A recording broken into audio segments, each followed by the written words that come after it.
Hi, a goal without a plan is just a wish. Welcome, learners, to the second edition of Social Events. This is Shrikant Kanoi from Ethereal Celebration Management. I'm a wedding planner by profession and also a bespoke floral designer. And today in this video, we shall continue our discussion on social events. Let me share the screen and take this forward. So first and foremost, we shall understand as to what do we mean by social events. Social events are events characteristic of people forming groups and getting together to celebrate. And what are the different types of social events? Birthdays, weddings, anniversaries, bridal showers, baby showers, reunions, family get-togethers, seasonal rituals, funeral rituals. These are a few. There are many more like the fundraising events and engagement parties, etc. We had also discussed in the last session as to what are the 5 elements of a good pitch. Number 1, establish your authority up front. Number 2, show them your best work. Number 3, keep it short.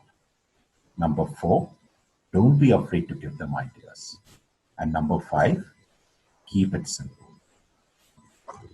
Remember, by failing to prepare, you're preparing to fail. So what are the 9 quick points one should remember when planning a party, specifically if it's a birthday or an anniversary? This is what we had discussed in the last session. Number 1, set a date and time.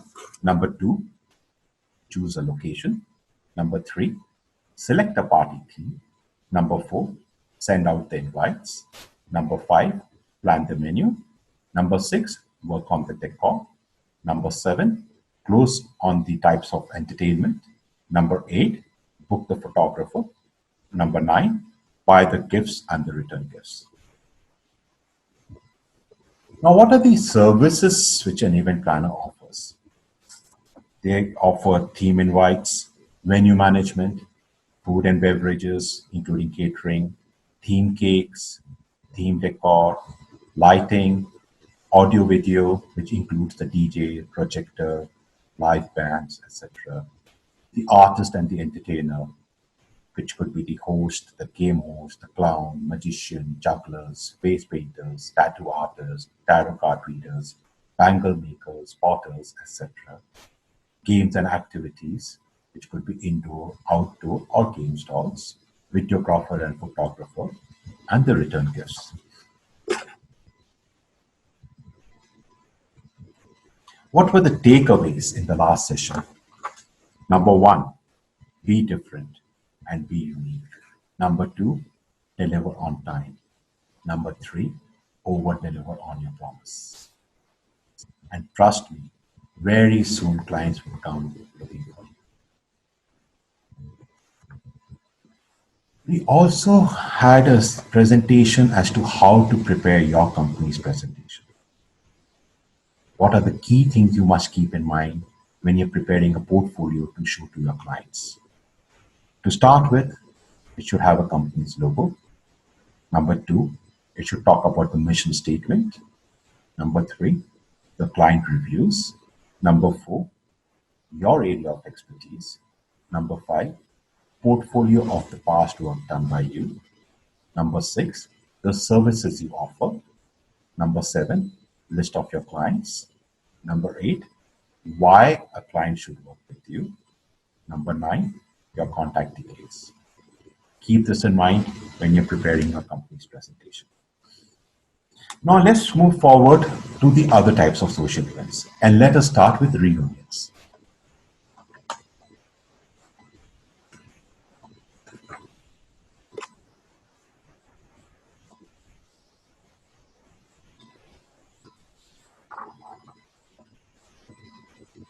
Family or friends reunions are usually large and casual events.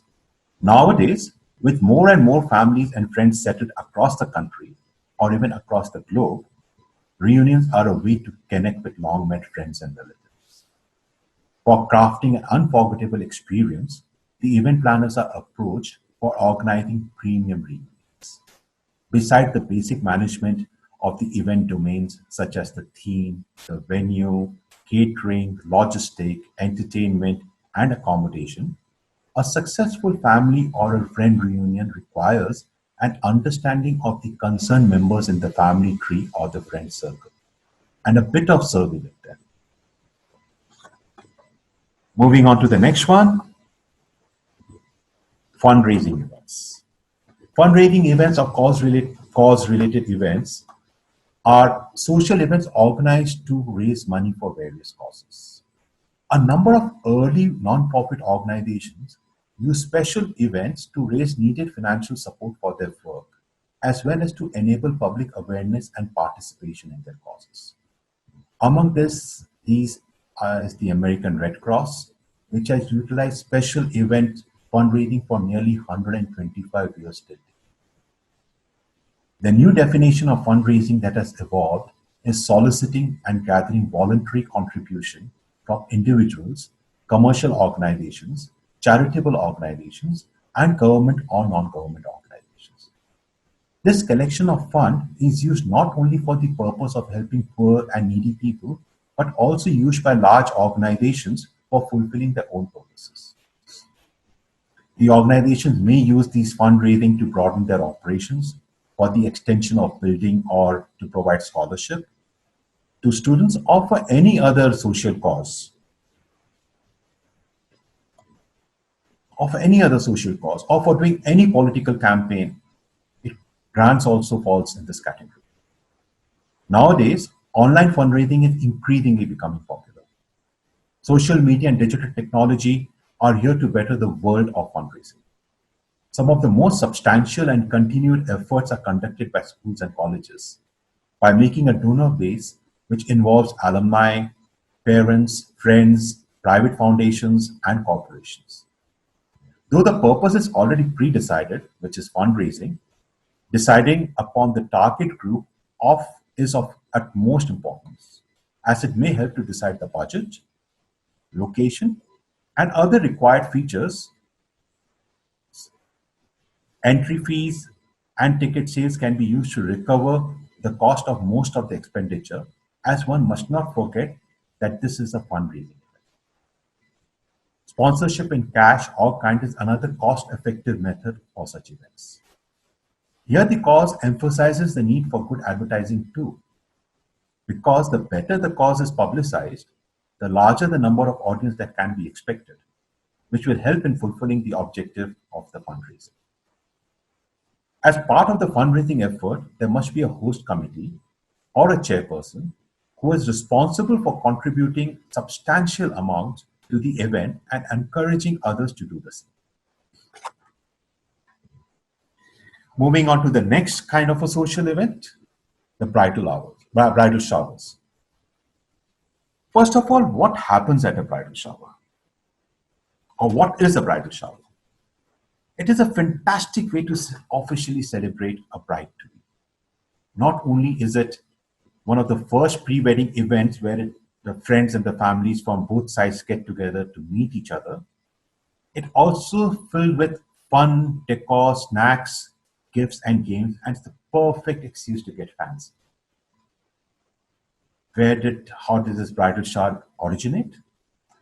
A bridal shower is a gift-giving party held for a bride-to-be in anticipation of a wedding. The custom of the bridal shower is said to have grown out of the earlier dowry practices, when a poor woman's family might not have had the money to pay the dowry for her, or when a father refused to give his daughter her dowry because he did not approve of the marriage. In such situations, friends of the woman would gather together and bring gifts that would compensate for the dowry and allow her to marry the man of her choice. The history of the custom is rooted not necessarily for provision of goods for the upcoming matrimonial home, but to provide goods and financial assistance to ensure the wedding may take place. And what happens at the bridal shower? Traditionally, a bridal shower is an all-female celebration for the bride, her friends, and the bridesmaids, and close female relatives from both sides of the family, such as the grandmothers, aunt, and cousins. Hosting the bridal shower normally falls to one or more close friends of the bride. Close family members traditionally did not host bridal showers. However, it has now become commonplace for mother of the bride and groom or other members of the family to host or contribute to the.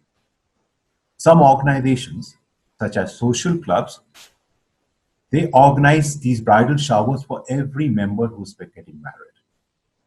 Guests are chosen from among the bride's personal friends, family, and other well wishers. Activities usually include eating, playing games, and time for guests to mingle with each other. And the main event is when you shower and spoil the bride. Many bridal showers are theme based and are to reflect the bride's interest, whether that means a vintage style tea party or a tropical island themed decor. You can evolve the decor and the theme based on what the client is and her fancies. Many bridal showers are themed to reflect the bride's interest, whether that means a vintage style tea party or a tropical island themed decor. In India, Mehndi is a bridal centric pre wedding event where the bride's female friends and family gather to prepare the bride for the wedding. In this event, the bride and many invitees put traditional henna tattoos, which is the Mehndi, and that's why it's called the Mehndi ceremony. Though to be frank, nowadays, Mehndi and bridal showers are two separate events. Now I will show you a setup which we had done for a Mehndi ceremony. This setup was done at the would-be bride's residence, where we used a central tree as a prop, and to that we hung tassels and marigold to bring in the vibrancy and the zing. And the bride-to-be is bringing in the glamour quotient. You can also see the beautifully done up chula at the side. Now, chula is normally one of the main prop as it seats the most important person, the guest of honor, and that's the bride-to-be. Around the chula, you would normally find all the traditional paraphernalia which is used for the function. And since this is going to be the cynosure of all eyes, ensure that this stands out in itself.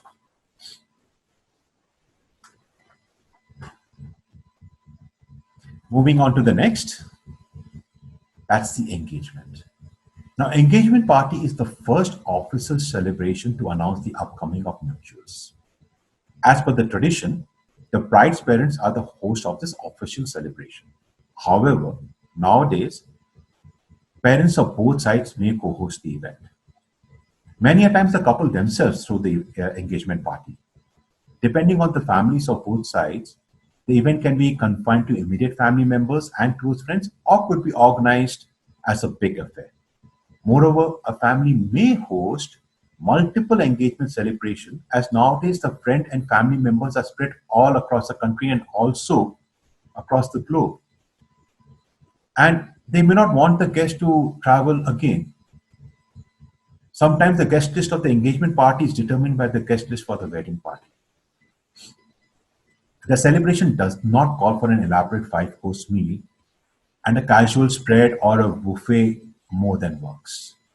The sitting arrangement in such celebrations requires special attention because everyone wants to see the special moment. Usually, the decor at the engagement party is kept low theme so as not to outdo the wedding. And for the decor, sometimes a series of themes is taken which can be same for the engagement and the wedding or can be totally different. This depends again on the client wishes. The real trick, however, is to ensure that the engagement party stands out, but it should not take away the decor which you're going to do for the wedding. It should not at any point of time upstage the wedding which is to come up in the future.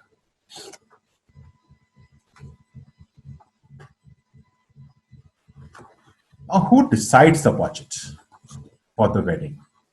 Obviously, it's the client because end of the day he has to pay. But many a time they need your help as they are totally lost with respect to what would be the approximate cost of an event as they may not have domain knowledge. This is where you as a planner with experience would be able to handhold the client and walk him through it. First and foremost, understand the client's budget. try to gauge how much is he comfortable with spending. There is nothing called a right budget, huh? There are many reasons for a budget to be high or low.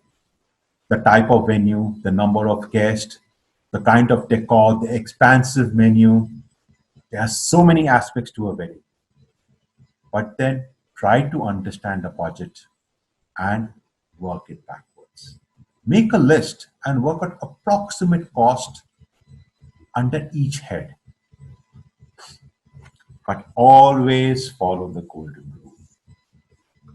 And that is, if the client had a budget for a flat, don't show him a bungalow. And if he has a budget for a bungalow, you don't have to strive to show him a villa, right? And if the client has a budget for a villa, don't show him a palace, right? See, this is the most amazing example which I always tell my client. They need to understand what they are comfortable with spending. If you realize each type is beautiful in its own way, but the largeness of a palace cannot compare to the coziness of a flat, can it? Keep this beautiful golden moment in mind always when you're reaching out to a client. Let me show you a few examples to illustrate as to what I'm talking about. Now, out here in this first case, you can see that the client had a very simple budget. It was just the entrance and the backdrop, but he wanted to have it at a five-star hotel. So we helped him zero in on the same. His guest list was accordingly small, and we worked in tandem with the hotel F&B to ensure that the menu was not too elaborate, but at the same time delicious. You can see that the number of guests were very small.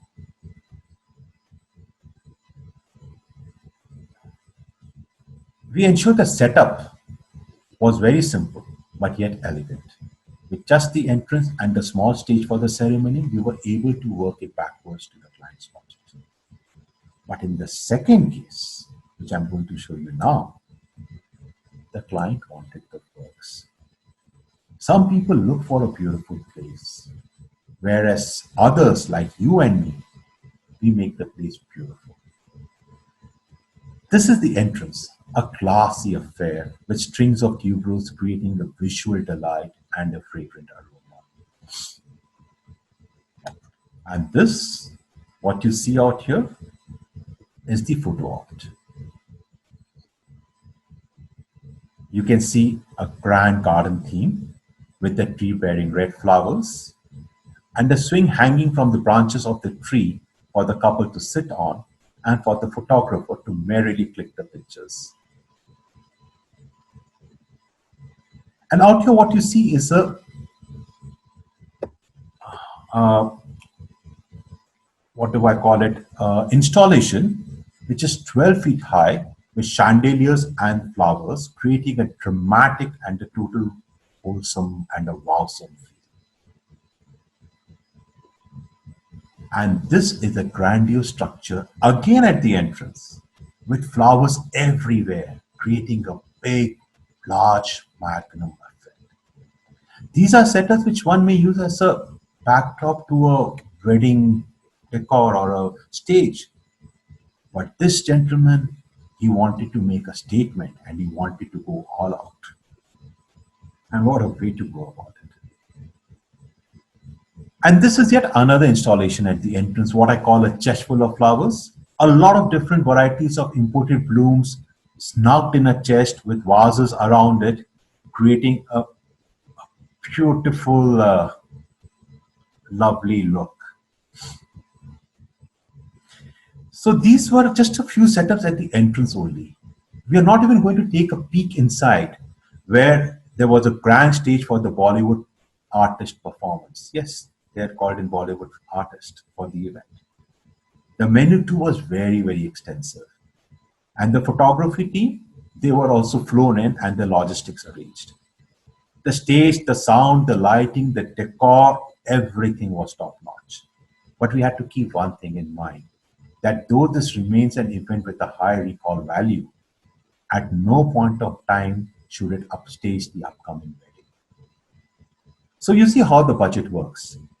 If a client has a low budget, you should not scare the client away and ensure that he gets value for what he's willing to spend. And at the same time, those clients for which budget is not an issue, who want to make a statement, they should get the best of everything so as to create the look and the feel which the client wants to portray.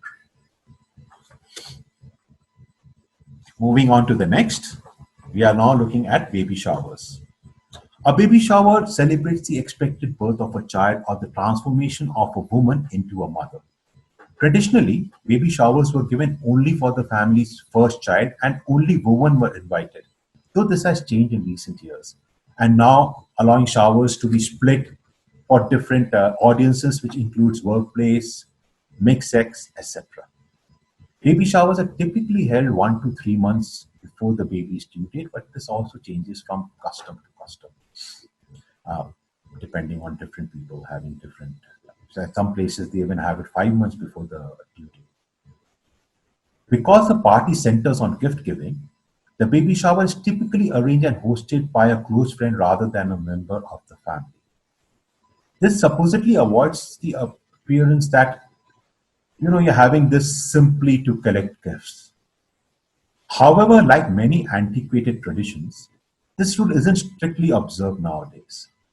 In fact, it is usually considered perfectly acceptable for a sister or a mother-in-law or even the guest of honor's mother to host or co-host a baby shower. It's still unusual for a mother to host her own shower. Activities at baby showers includes gift giving, playing theme games, and the gifts are newborn family related.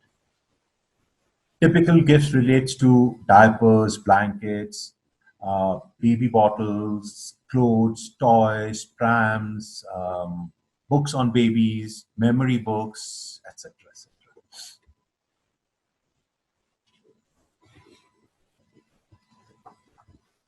Baby shower games also differ. Sometimes they include standard games as bingo, sometimes pregnancy theme based games, sometimes guess the mother's measurement or guess the baby. These games are held to let the close friends attending the shower bond with the mother and enable the new family to say thank you ahead of time, figuring out who is willing and able to spend or help them with the challenges of bringing up a child. Should you have a baby shower for a second child or even further down? Well, every pregnancy deserves celebrations, undoubtedly. But since the true purpose of a baby shower is helping new parents acquire cares and supplies, it's probably not necessary to host one for a second or the third child. Instead, consider throwing a baby shower designed to make life more simpler for the parents, like have a stock of freezer baby shower or mom and dad shower with gifts like movie passes and promises of babysitting.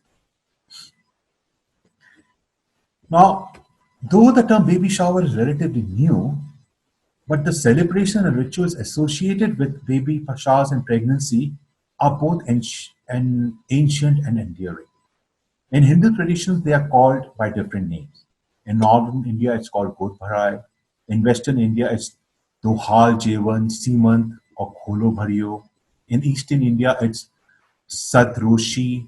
In southern India, it's Simantham or Valaikappu or Puchutal, Kubasa, Bayake, Pulikuddi or Vayatu Pongala. But you need to excuse me, I may have got the pronunciations wrong. Now, moving on to the next category of social events, the cultural and religious festivals of India. India is famous for celebrating different types of festivals. It's a country with loads and loads of festivals. A country with diverse religious and cultural background. India as a nation gets to celebrate festivals of different types, tastes, and colors that what makes festivities in this country so special to experience. Some of the cultural and religious festivals in India I believe one has to experience is number one, Makar Sankranti and Pongal. Celebrated in the second week of January, Makar Sankranti and Pongal signifies the end of the harvesting season in the country when farmers put down their tools and come together in joy and harmony. The Sankranti festivals are marked in different ways across North India, such as through kite flying in Gujarat and parts of Rajasthan. And Pongal is a 4 day long cultural festival primarily celebrated in Tamil Nadu when people pray for abundance in wealth and health. Next comes Holi, one of the most colorful festivals celebrated in the world, especially in India. Holi is representative of India's essence and vibrancy. The beautiful cultural festival, celebrated with color and water in the month of March, is a special festival marked all across the country. Celebrated across 2 days, the night before the color playing, families and friends gather to burn a bonfire to commemorate the sacrifice of Holika, and the next day, people come out and play with colors and water in the spirit of joy. Among the most famous places to celebrate Holi in India are Mathura, Vrindavan, Dwarka, and the Kumaon region of Uttarakhand. Next comes Easter, a very special, and an auspicious day for Christmas. Easter Sunday is celebrated in April to mark the resurrection of Jesus Christ upon his death on Good Friday. The day holds a lot of religious importance for the Christians and is celebrated with great fervor. Goa and Kerala are the best places to celebrate Easter in India. Coming to Mahashivratri, the biggest day in a Hindu calendar year, is celebrated on the 14th and 15th of February as the day Lord Shiva married Goddess Parvati. The festivities are marked with all-day fasting and all-night vigils through singing and dancing.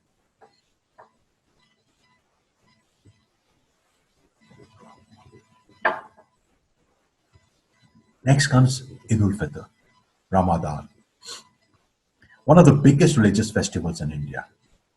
Eid and the 1 month long fasting prior to that, which is also known as Ramadan, is fervently celebrated by millions of Muslims across the country. The festival is also symbolic of brotherhood and cultural uniqueness of India. Then comes Janmastami, the birthday of Lord Krishna, a revered Hindu god, and it is usually celebrated in the month of August or September. The Krishna temples, including ISKCON, all across the country, are decorated beautifully and see crowds of thousands turn up to offer the prayers to the god late into the night, and the twin cities of Mathura and Vrindavan becomes a place of great festivities during this time. And now, Durga Puja and Dasera, the beginning of perhaps the happiest point in a calendar year in India, Durga Puja.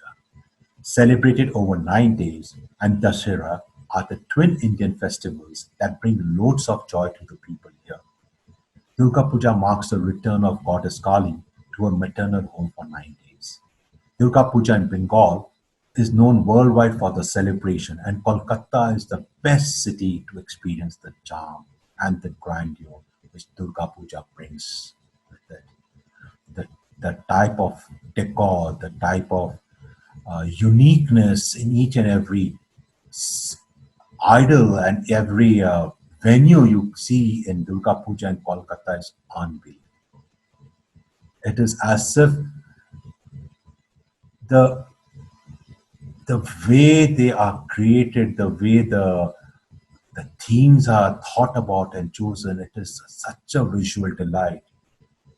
It is a must for each and every one of us to experience this at least once in our lifetime, and that too in Kolkata.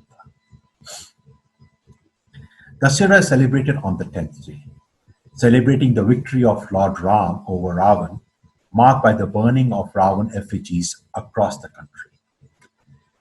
Coming to the next, that's Diwali, the festival of festivals. Diwali is one of the most widely celebrated cultural festivals in India and marked across communities and regions. The Festival of Light is called the Festival of Light, marks the homecoming of Lord Ram from exile to his kingdom. The festival sees household decorated with beautiful electronic lights or with diyas and rangolis. And in the evening, there is a grand puja of goddess Lakshmi, the harbinger of wealth, with crackers burst after it to mark the end of the festival.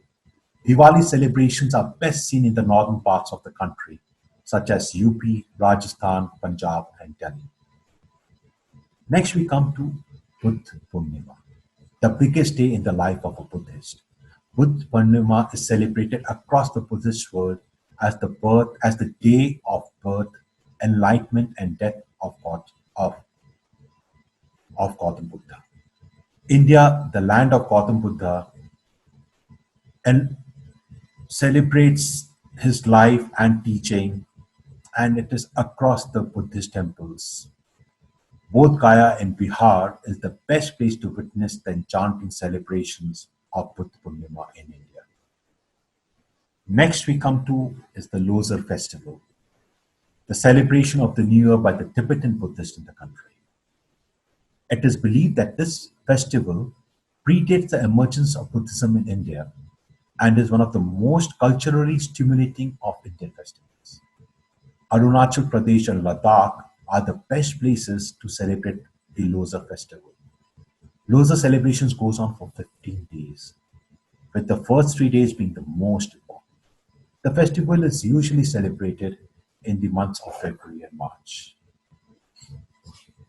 And last but not the least in my list is Christmas, one of the biggest and the widely celebrated cultural festival in India as well as the world. Christmas is also celebrated with the same zeal and zest in India too as it is across the world. The decorated churches, the Santa Claus, and the Christmas Eve gifts are part of the whole experience of celebrating Christmas not only for Christians but for people from other religions too.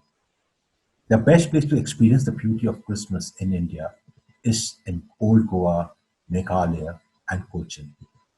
India is a land of festivals. And I know there are many more festivals which are equally important and has been missed out in this list. Few of them which I now remember I have missed out is Ganesh Chaturthi, Rakhi, and then so many more. The list is countless. India is a land of festivals. Now let's move on to the next of the social events. Something which is unfortunate but cannot be not talked about. And that's the funeral and the rituals. A funeral service is a service held to memorialize a deceased person with their body present. A funeral service most often is conducted within a week of the death occurring. It can refer to a traditional graveyard burial service, or it can start with the chants or mantras which are special to be chanted at funerals. There will be a priest who also presides over all Hindu funeral rites, driving the family and different grievers in the different Hindu demise ceremonies. There are basically three types of funeral services. One which is of immediate disposition, which means a direct method of disposition of the dead human remains either by way of an immediate burial or by immediate cremation. The delayed disposition, which happens in a day or two of time, which requires a dead body, carrier vehicle, hearse van, the freezer boxes, funeral helpers, and the shroud priests for organizing all the items and the things. And the last is pre-planning a funeral. We have wherein you plan a loved one's funeral or your own funeral in advance, or of your loved one's funeral. By this, you can relieve your family from worrying about the nuances of a funeral services much ahead in life. And there are event companies who specialize in this, who specialize in pre-planning a funeral. A funeral may take place at home or at a religious place or in a banquet hall. The antyeshti or the Final Hindu funeral rites will vary slightly according to the religious sect or caste of the deceased. The rites have customs that take place around the body, including the covering of the body with flowers, a lamp placed at the head of the body, and incense is burned in the room. During the ceremony, often officiated by a Hindu priest. Now, there's a difference between a memorial service and a funeral service. A memorial service is a service held to memorialize a deceased person with their body not present, whereas a funeral service is a service held to memorialize a deceased person with their body present. Many people mistake and they are not even aware of this difference. And what is the role of a planner in this? A planner provides an end-to-end solution for post-death related rites, which includes the hearse vans, the crematorium services, coordinating a priest, arranging for a prayer hall, getting the stage decorated, the flowers and the paraphernalia for the same, the artist for the hymns and the bhajans, and also to arrange for the death certificate. Now, with this, we come to the end of our second session on social events. Please feel free to contact me in case you have any questions. My numbers have been displayed on many of the slides. And before I sign off, always remember productivity is never an accident. Productivity is never an accident. It is always the result of a commitment to excellence, intelligent planning, and focused efforts. And as Albert Einstein once said, plans are nothing, planning is everything. Thank you. Have a lovely day.